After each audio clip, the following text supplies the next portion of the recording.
আজকে একটা সুন্দর সকাল দিয়ে তোমাদের ভিডিওটা শুরু করলাম। তো সকালের দিকে ভিডিওটা খুব একটা শেয়ার করা হয় না, কারণ সকালের দিকে কাজ প্রচুর কাজ থাকে, কাজের প্রেশার প্রচুর থাকে, কিন্তু খুব একটা তোমাদের সাথে শেয়ারও করা হয় না, দেখানো হয় না। তো ভাবলাম আজকে একটা ছোট্ট করে ভিডিও তোমাদের সাথে শেয়ার করি। সকালে ঘুম থেকে উঠে আগে বিছানাটা তুলে দিলাম। এদিকে সকালে আমাদের চা খাওয়া কিন্তু কমপ্লিট হয়ে গেছে। চা খেয়ে কর্তামশাই কাজে চলে গেছে। তারপরে আমি ভাবলাম যে তোমাদের সাথে একটু আমার ছোট্ট সকালটা শেয়ার করি। তো তারপরে বিছানাটা তুলে নিলাম, আর এইদিকে কালকের কিছুটা জামা কাপড় ছিল, সেইগুলো এখন ভাঁজ করে নেব। তো এইদিকে বিছানার চাদরটা আজকে আর চেঞ্জ করলাম না, কারণ বিছানার চাদরটা পরশু দিনই দেওয়া হয়েছে, আর আজকের দিনটা থাক, কালকে তুলে নেব।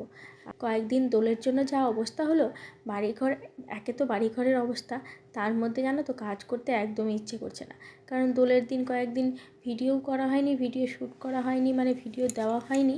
সেই যে 2 দিন গ্যাপ দিয়ে দিলাম, আজ আর কিছুতেই ইচ্ছে করছে না যে ভিডিওগুলো শ্যুট করি আর ভিডিওগুলো এডিট করে দিই। কী হয় বলো তো, গ্যাপ পড়ে গেলে না, ছোটোবেলাতে এরকম হতো জানো তো, যে স্কুলে যাওয়ার সময় স্কুল যদি 2-1 দিন গ্যাপ পড়ে যেত, বা স্কুল যদি ছুটি হয়ে যেত, তারপরে কিন্তু একটুকু আর মন লাগতো না স্কুলে যাওয়ার। মনে হতো যে আজকে স্কুলটা কেন শুরু হলো। ঠিক তেমনই মনে হচ্ছে। তো যখন কাজের প্রেশার প্রচুর থাকে, তখন কি মনে হয় জানো তো, যে 2-1 দিনের ছুটি পেলে মনে হয় বেশ ভালো হতো।